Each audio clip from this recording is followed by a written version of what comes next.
Hey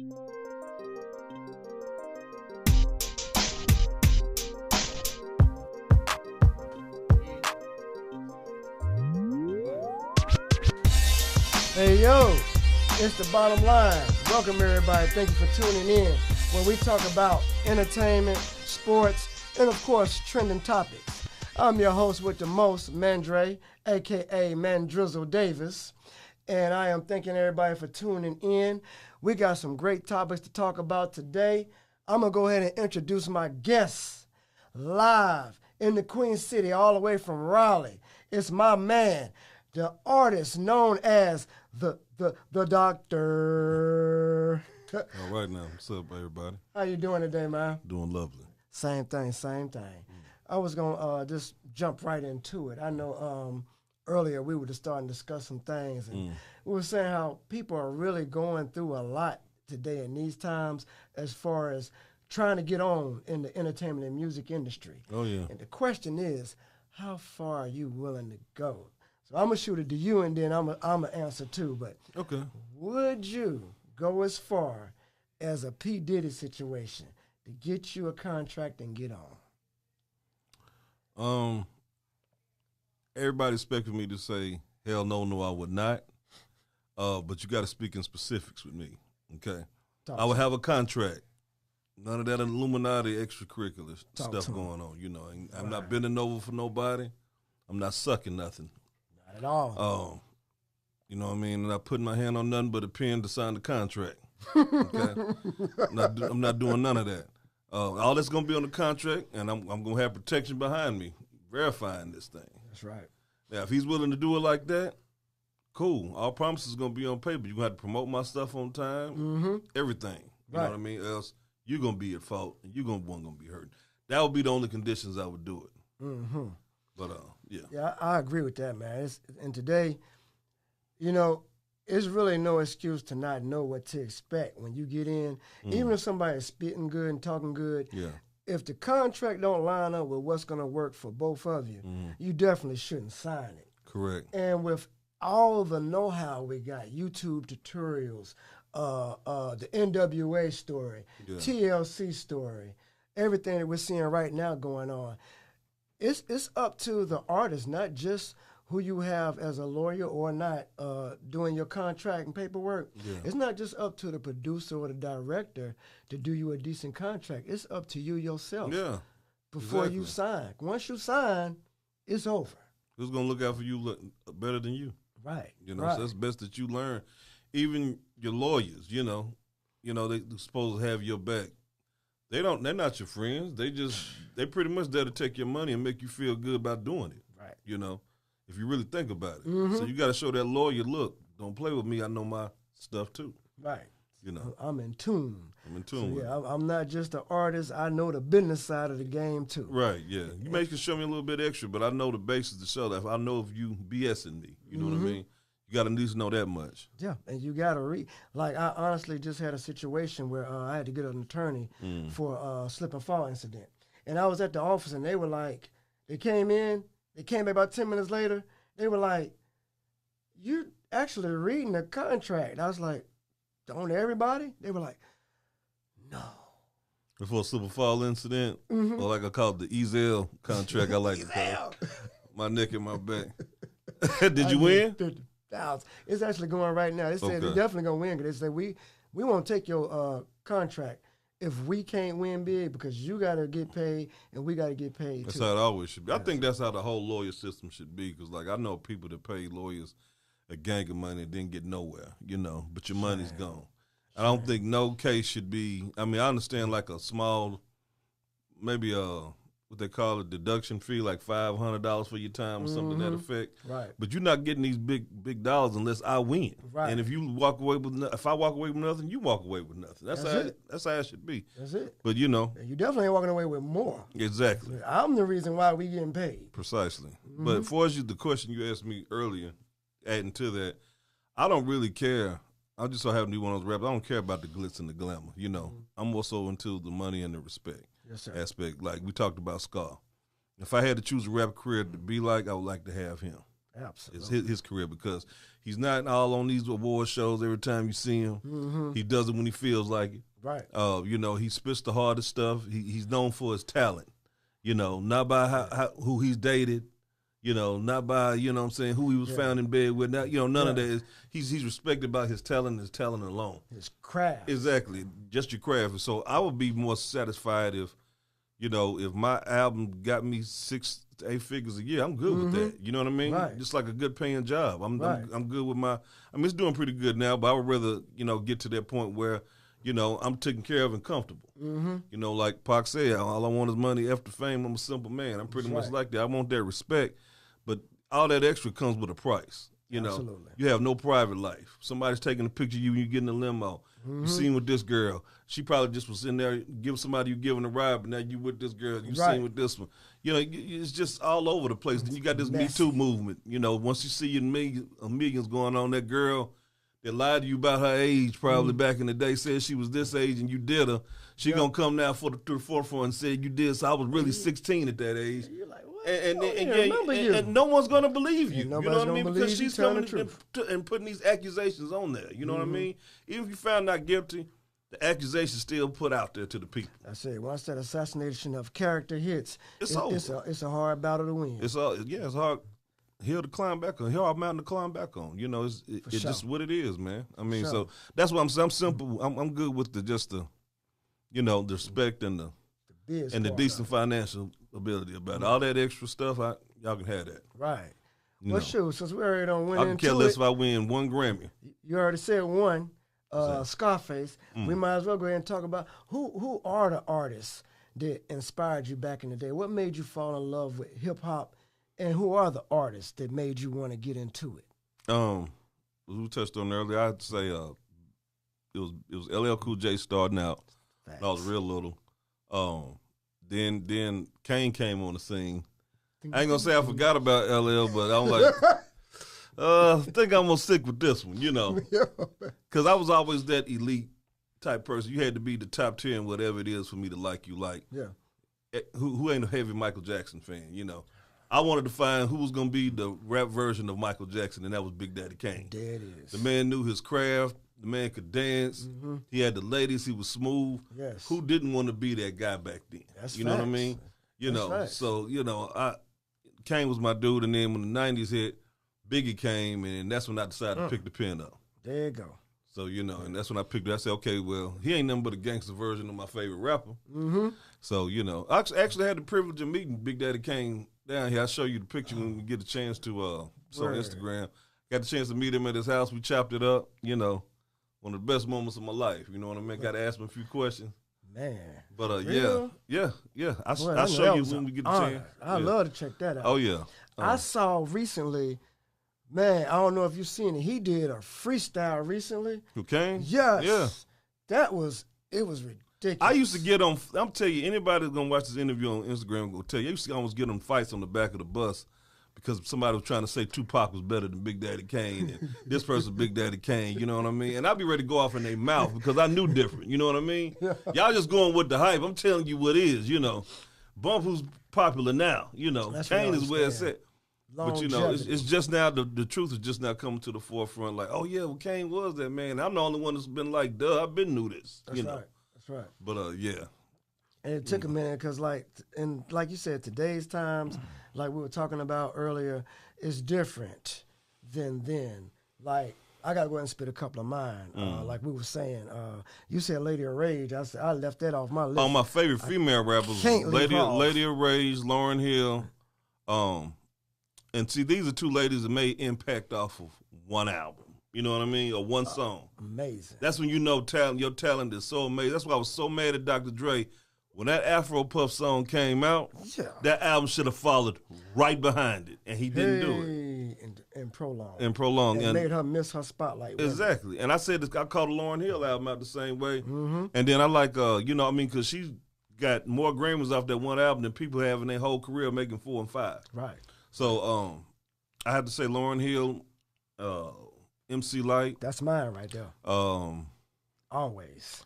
Who else? And for today, I would have to go Megan Thee Stallion because she's more lyrical. She may do that stripper rap like the rest of them. Like I said, she does it in a more artistic way. Her flow patterns is nice. I look at all of that. You know what I mean? Yeah. Like I said, it ain't what you talk about, is how you talk about it. Yeah, and it's like we say, it's the cadence too. Like MC Light, when she spit, and don't get me wrong, Queen Latifa, everybody back then. Oh, and Queen Latifa too. I can't forget that one. Yeah. You know, like Bahamadia, all them, they were getting it. Boss, rest in peace. I like all them. Yeah. But MC Light, every song when she came out, her voice just grabbed me. Hot damn, oh, here we go again. Every song she came out with, doom, doom, doom, doom, doom, doom, doom. I met her at a club one night. Everything Poor she came George, out with, everything, the way she spit it, it was just like, what's she gonna say next? Oh, yeah. And it was not just the cadence, it was the actual word play. She actually was saying something too. Right. And like mine today, I'm gonna be honest, it's a local artist I listen to a lot. And it's because of her word play, her genius, and getting her stuff out, her connection to the Charlotte, North Carolina community, Reese Raps. I listen to a lot. You get a chance, go online and check out Reese Raps. I'll have to check it out. And she does it too. Yeah. My old school classics, man, people that I feel like they always got slept on, and they'll always be my greats. EPMD, like I said, Red and Meth, Jada. Yeah. Oh, yeah, I didn't finish. It was Kane, Biggie, Scarface, Twister, and Pac. Oof, man, that's a hard list to go against there. Yeah, that's the top tier. It gets no better than them cats. That's the ooh-wee. That's a hell of a team. Favorite rap groups, I have to go NWA, A-Ball and MJG, UGK, the Clips. Clips. Yeah, and another, I know Wu-Tang Clan, yes, sir. Of course. Yes, sir. And I have to say, and the Dog Pound. Right. And then there was some that just came out, and I like the way they represented, like Trick Daddy. When he came out, he represented hard, and he wouldn't let you say, "Man, this the South," you know. T.I., Hustle Gang. That's one of my favorite Southside rappers, T.I.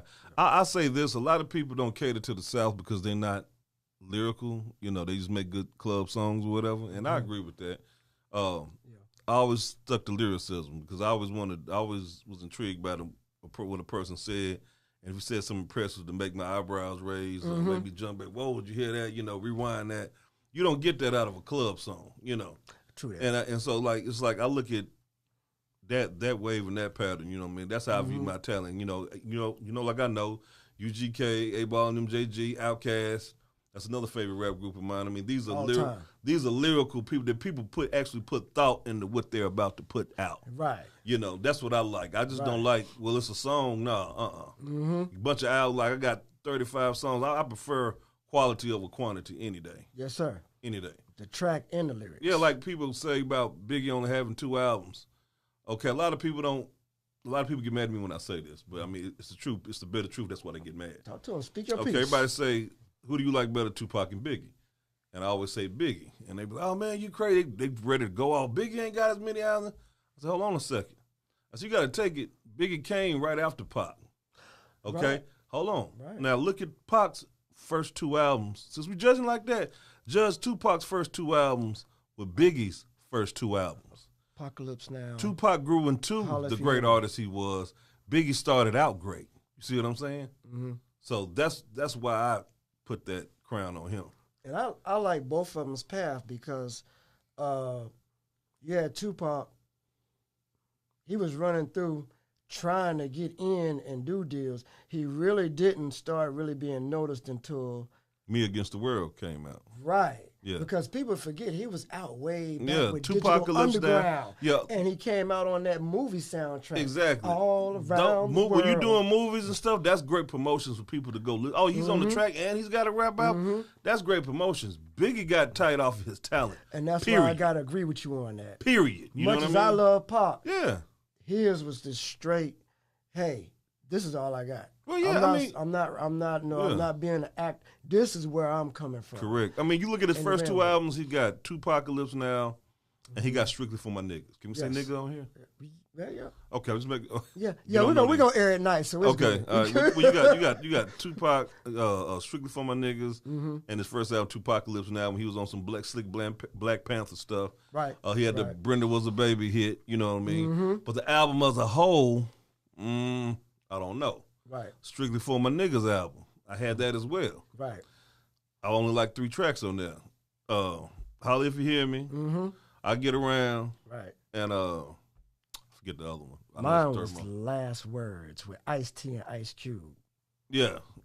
He had that on there too, didn't he? Oh, man. Yeah, okay. Yes. Yeah, see that right there. And see, like, you know what I'm saying? But, like, you compare Biggie's first 2 albums with Tupac's first 2 albums, there's no comparison.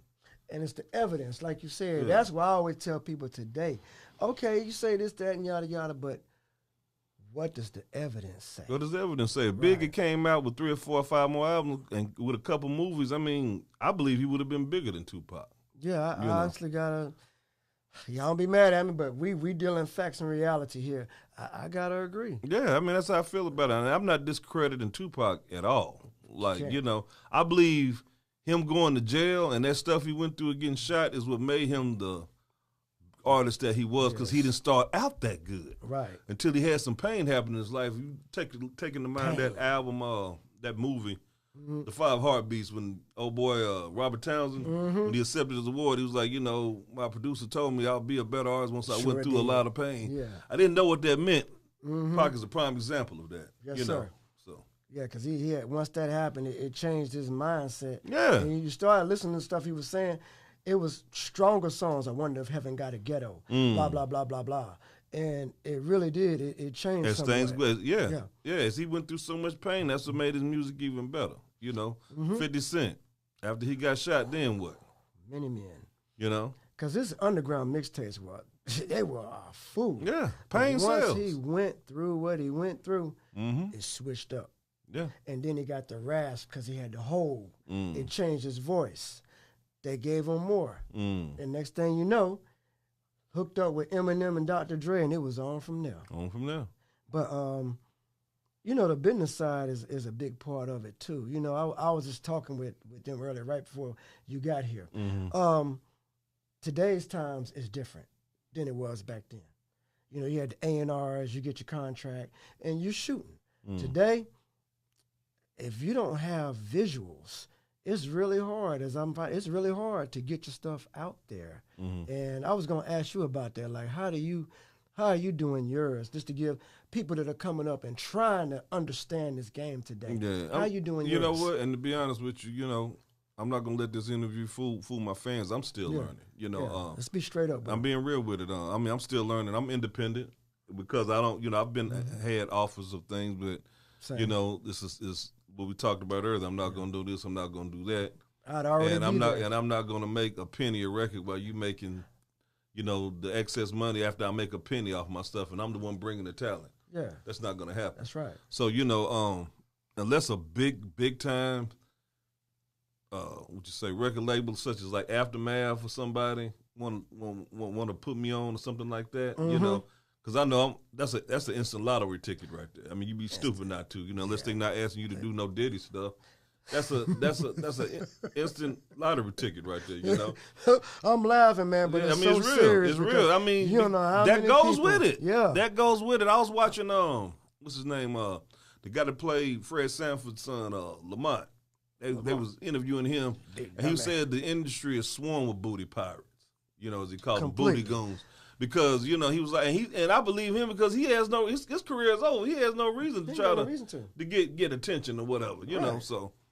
Yeah, so I mean that's so what I'm doing basically. I'm doing my independent stuff. I'm getting some T-shirts printed. I got my music on Spotify. Those who want to check me out, a lot of people just press the doctor, and my name is not spelled like that. I did have it like that, but there was too many people trying to bite the style. So you spell it THA is in the DOCC is in 2 C's, TAH is in hot. Okay, all right. That's how you spell the doctor. Gotcha. Remember, you put that 2 C's in there. I even had people. I'm looking at it right now. I even had people put the 1 C in there still trying to bite. That's why I put the 2 C's in there. But you check me out, what I'm saying? You'll see basically I'm all about the talent, the craft, my longevity, my range. You'll see a couple radio freestyles on there. You'll see my album, Yes, sir. my mixtapes. You even see years back when I was young, when I first tried to get off into this thing, I had an accident. I actually caught a stroke or whatever prior to getting back on. Mm-hmm. But my first video, I had 8Ball on my first video. What? Yeah, it's on that Know That Rodeo video. Yeah, he's on the beginning. Oh, I got to pull that up. Yeah. Yeah, we got to watch this after the podcast. Yeah, he's I on the wanna see beginning. that. But yeah, it's basically, you know what I'm saying, I'm looking for that, you know, just getting my name out there. And like I said, I'd be satisfied with making 6 figures. I mean, I don't have to be a glitz and glamour rapper. Right. I just want to be respected as a good one. You know, it's the same for me. I have this conversation all the time. People say, man, your wordplay is inhuman. And you at home, you don't went from PreSonus to Pro Tools to PreSonus, back to Pro Tools, and now you're on learning Logic Pro. You do your own tracks. I've seen you on stage at different shows recently, Pornetry. So they're like, why are you not Drake superstar status? And it's exactly what you just said. A lot comes with that. I've got to that point where ample times it's been, what are you going to do for it? And I'm just not willing to sell my soul or my booty hole to be top notch. I'm not going to do it. So I've had to start learning live That's stream. funny you said that, because I said that in the mixtape song, If I Was a Millionaire, Master Million Brazilian women is what I gotta have, but to sell my soul an asshole, no, don't want it that bad. And I don't, you know what I mean? So I said that in the song. So That's a motto. That's a motto from now on, bro. I mean, that's just what it is. I can't do it. Can't do it. Can't do it, man. And then to have people looking up to me say, man, you just went out like all your rappers you like now that you just got done talking about it just came out about them. Yeah. I can't do that. And you know what? A lot of people might say, especially now in these days, Doc, you talking homophobic. Dang, you should be talking. Let me tell you something. I was raised by the Good Times daddy. Hey. James. Yes. That's my dad's name, James. Yes. You see him on Good Times? That's my pops. You had Good Times. Yeah, I had the Good I had Times Boys pop. in the Hood, Furious Styles. Yeah, so I had James. And I asked him about that, you know, because that's back in the days when people was getting raped in jail and stuff. And I was like, Pops, I was like, you went to jail before? And he was like, yeah. I said, did anybody try to get you up in there? They said they knew better, you know, because my pops was, he's known for these hands, you know. Mm-hmm. You know, he laid a man down with his bare hands. We ain't gonna get off into that, but like the man was brutally respected, but he didn't play. Right. But he was saying, he told me this, and this one made me like this from that day forward. He told me, he said, if a man ever touched him or did that to him, his mission in life would be to kill that man, or he would have to kill himself. He said, because I prefer death first before I live with that. Right. And my dad said that, ain't a check big enough you can cut me. You know what I'm saying? It's big enough. Standing up and on my knees. Like, I just can't do it. So my dad put that in my head and blame that man for who I am. That's just what it is, you know. My dad drilled into me when I was young, and it pops in my head to this day when it gets ready, stuff get ready to pop off, and I be and I have to think. You're at a point now, you're an OG. So you got to move like an OG, because people, regardless of whether other people think, you need to lay the path that you said you wish you had for yourself so that others can come up in it. But the statement was, and the reason I remember it was pasted in my room door. It was in the kitchen and on the refrigerator. I had to see this every time I got in trouble. Right. And it was, acts have consequences. You must be responsible for your own acts. Yeah. So if you move in something and do something, is it going to be worth the pros and the cons that you're doing what you're doing? If not, then I suggest you don't do it. It ain't worth it. Like the guy said on the Tupac movie, don't do something 5 minutes, going to get you 50 years. You know, something that takes only 5 or 10 minutes is going to get you 50 years. And that was a deep line, you know. That's real hard, man. I forgot about that, to be honest. Yeah. So let's talk about, man, some of your music while we got you here. Okay. I was just looking on your Bandcamp, and I had the Send Me an Angel pulled up. Actually, I wanted to pull in a snippet and listen to that. Go ahead. But we got some other songs. It's some lyrics I want to just ask you where your mind was at when you popped off those lyrics. Okay. So we're going to see if we get the Bluetooth kicking in good. This is just a snippet of Send Me an Angel. I've committed many sins. All right. Please send me an angel in order not to repeat these many sins again.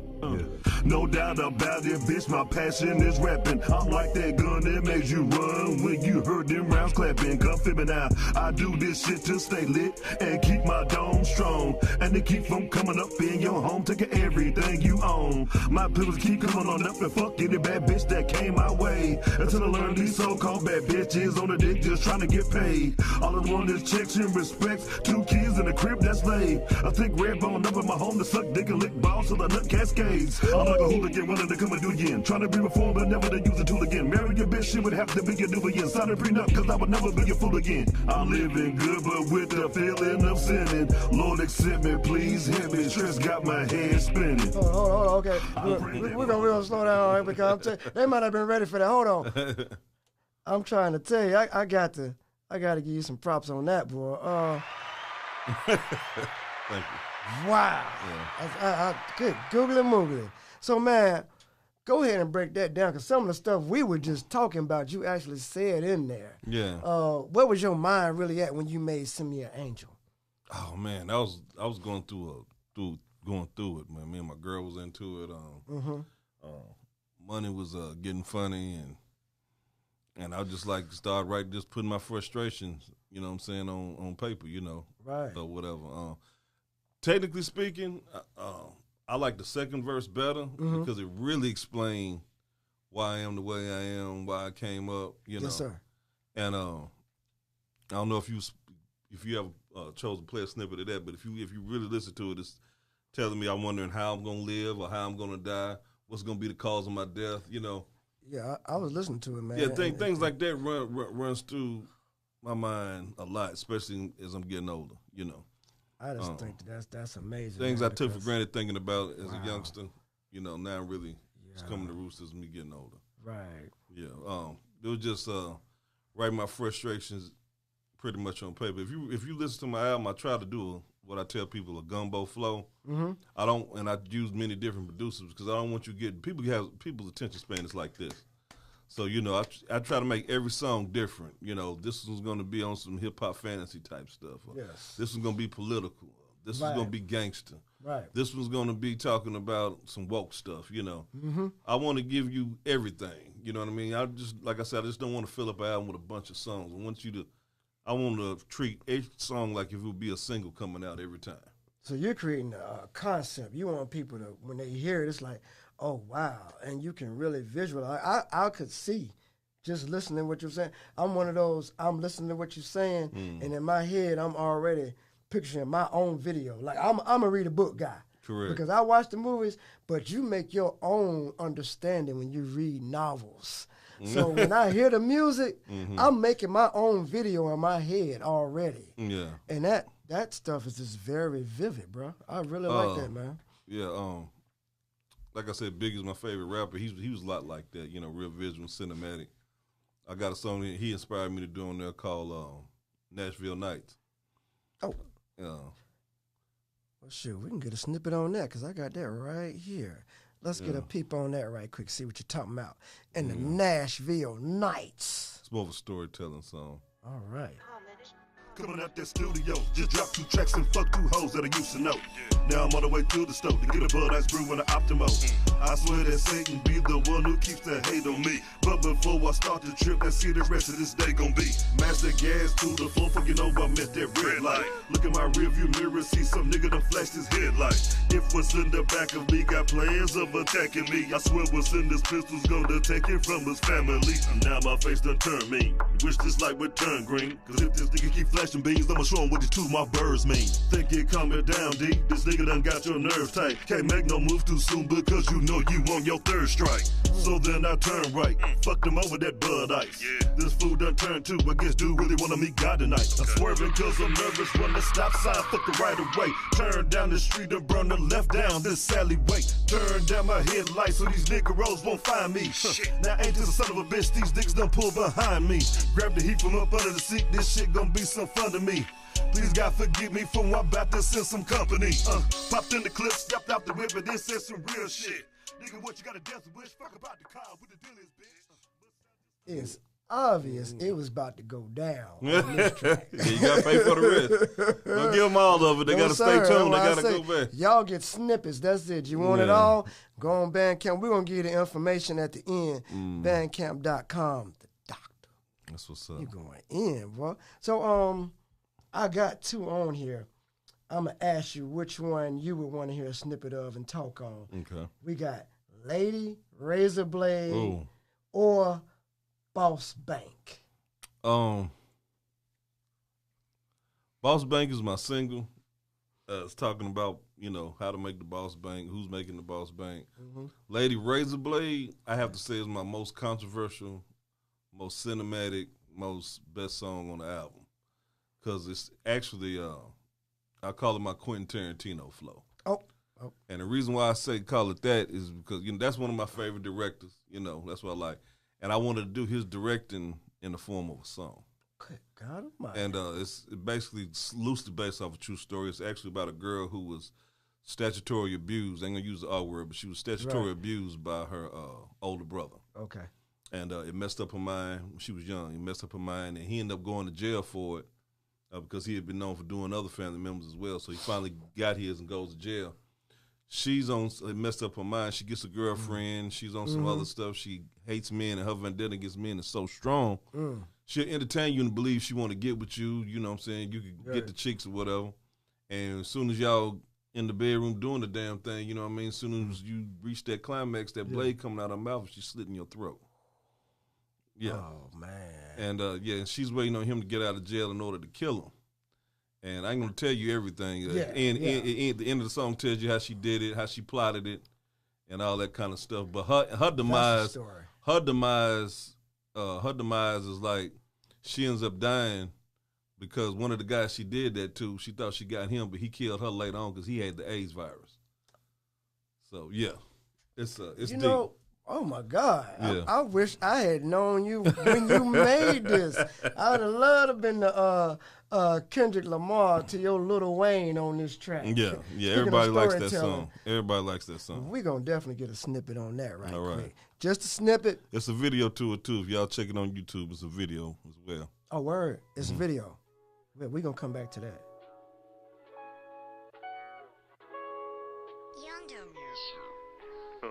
I knew this broad that grew up in the Everglades. Drove the best of Escalades. We called her Lady Razorblade. This was a hustler in the past, but the class funky.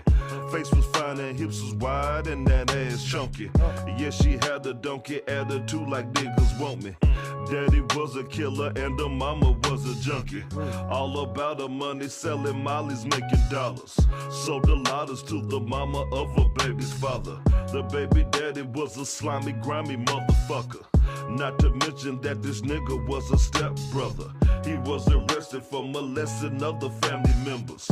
Lady swore on the baby's life till she was gonna kill him. Lady Razorblade, tell you how she got that thing. The sex abuse was her excuse, the major thing that made her gay. Her girlfriend named Latifa had twist braids, it was major pay. Showed her how to trick niggas and leave them with their throats. Okay, I can't let that one get by, definitely.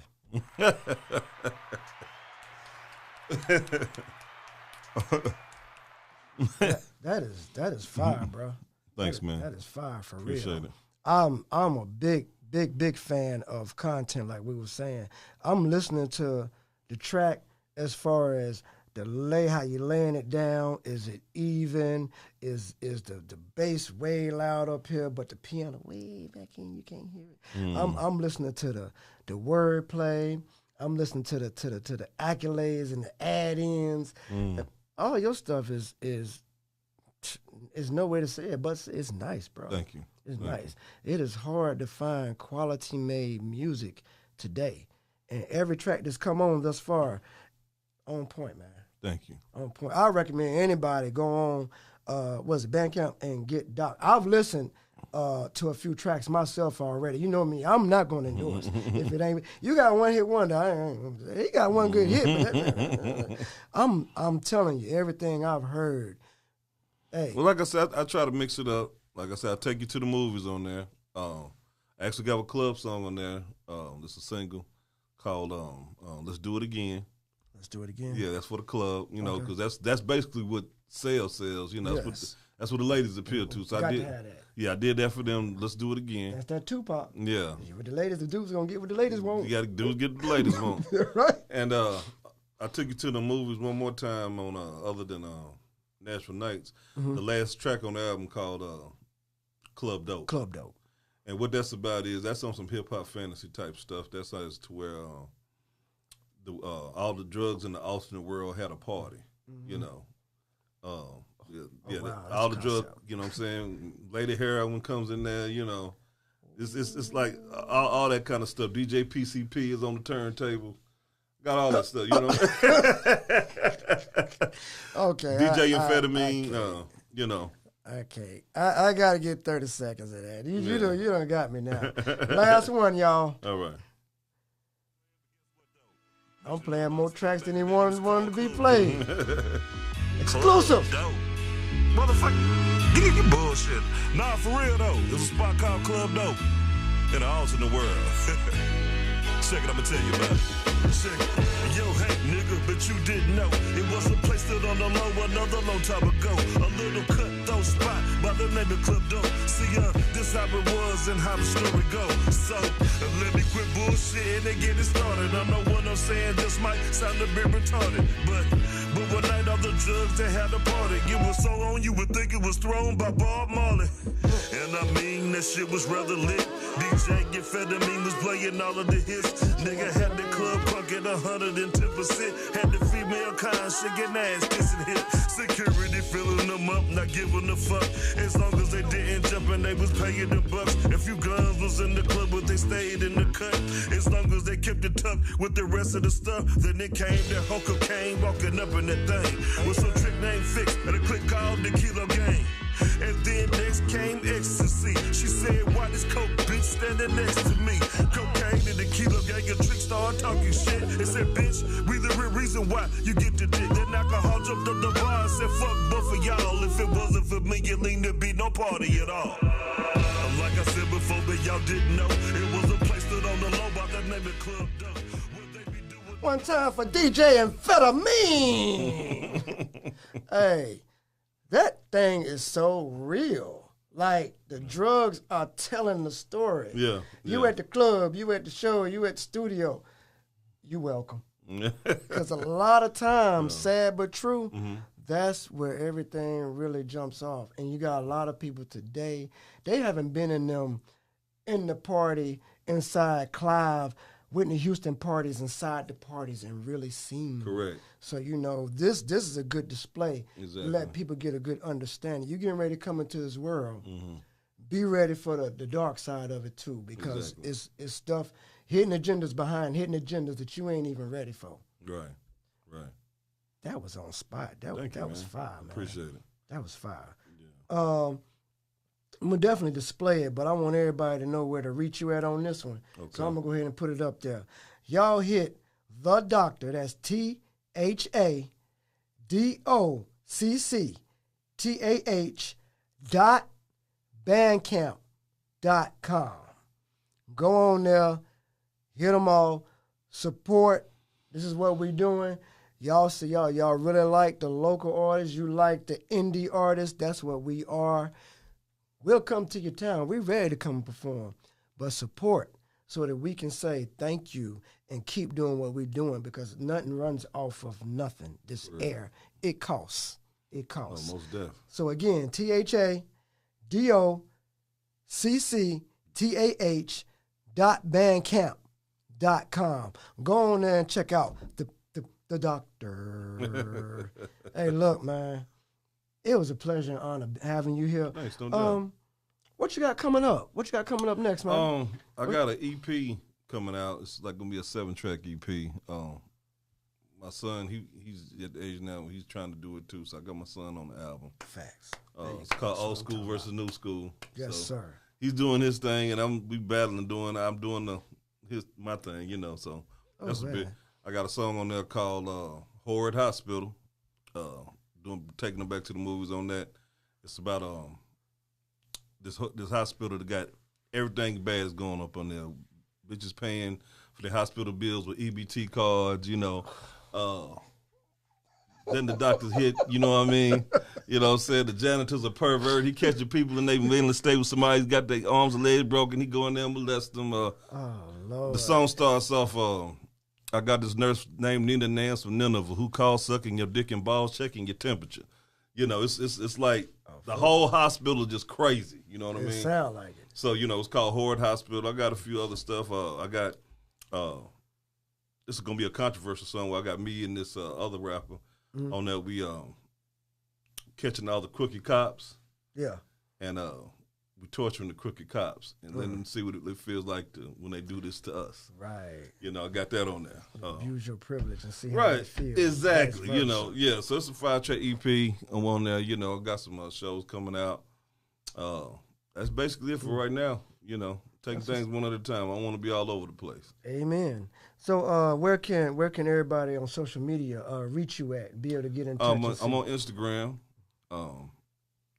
Dr. the Dapper Don. That's the whole rap name or whatever. Okay. THA is in the DOCCTAH. Okay. Dapper Don. That's on Instagram. Right. And you can catch me on Facebook with my partial government name, Maurice the Dr. Dotson. There it is. That's on there. On Spotify, I'm on every link you can think of. I'm on YouTube. All my videos on YouTube. Check them out. All right. And that's pretty much it. Well, we're gonna sit and chop it up a little bit because you know I worked a little more on that track you heard the other night, and I think it's gonna fit that Horde Hospital. And if you already got a track, I guess do a remix. Okay. But look, I'm ready to get into it with you, man. Because look, it's inspiring to me. Thank you. And then to have somebody at my age as well, you know, and I just can't wait. And it's North Carolina. Oh yeah. How can we lose? So man, thank you for being on the show. Place of the Queen. Mr. Doctor. No doubt. One time for our man doing everything, man, to put it together. I call him Ant-Man. He's on the production right now for the show. There you go. Thank you, everybody, for tuning in. We'll definitely look forward to seeing you next time. It's your host with the most, man, Drizzle, and this is The Bottom Line.